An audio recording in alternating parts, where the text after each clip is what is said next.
এনারা বাইক বা scooty washing করার পরেও কি এনারা গাড়ির মধ্যে মাটি ভেসে পড়ে। তো ভিডিওটা না টাইনা ফুল ভিডিওটা দেখে যাবেন। হ্যালো গাইস, আসসালামু আলাইকুম। আজকে একটা ক্লাসিক 350 গাড়ি গ্লেসিং গেছে, গাড়ির ইঞ্জিনের মধ্যে ফুল আয়রন ছিল। আয়রন থাকার কারণে আমি ফার্স্টে কেমিক্যাল মারলাম ইঞ্জিনও। কেমিক্যাল মারে যা চিপা চাপা জায়গা আছে সবটিতে আর কি ব্রাশ মারলাম। ব্রাশ মারলে আর কি চিপা চাপা জায়গা যেটি আয়রন বয়ে থাকবো সেই আয়রনটি রিমুভ হয়ে যাবো। সেই আয়রনটি রিমুভ করার লেগে আর কি কেমিক্যাল মারে ব্রাশ মারা হইতেছে। তারপরে যে চেনের মধ্যে আমি ডিজেল মারলাম। ডিজেল মারে হলে আবার টোটাল গাড়ি লিয়ে ফর্ম মারলাম। একবার মানে ডিটেলিং ওয়াশ করলাম, মানে আয়রন উড়াইলাম। আয়রন উড়ানির পরে তখন আর করা হয় নাই।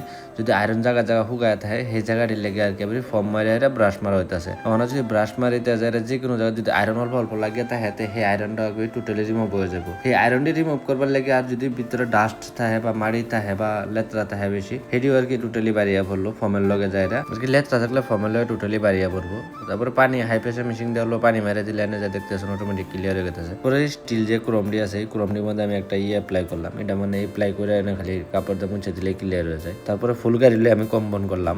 কম্বাইন করার রিজন হলো এটা মানে গাড়ির মধ্যে শাইনিং গেছিনগা গ্লেসিং গেছিনগা এটার লেগে আর কি টোটাল গাড়ি কম্বাইন করা হলো। তারপর আমি ইঞ্জিন কোটিংটা করা স্টার্ট করলাম। এই ইঞ্জিন কোটিং করার 1 বছর গ্যারান্টি থাকবো। 1 বছরের ভিতরে ইঞ্জিন কোটিং আর কি কিচ্ছু হবো না, ডিসকালার হবো না, সেম কন্ডিশনে থাকবো আর কি গাড়ি। আমি আর যে ভাবতেছেন এবার ইঞ্জিন কোটিং বডি কম্বাইন সব করাবার লেগে তো শিলপুর হ্যাপি কার ওয়াশিং সেন্টারে ভিজিট করবেন। আসসালামু আলাইকুম, আমার লেগে দোয়া করবেন আর লাস্টে ফিনিশিং শটটা দেখে কয়ে যাবেন কেরা করছে ভিডিও দেখতেছেন।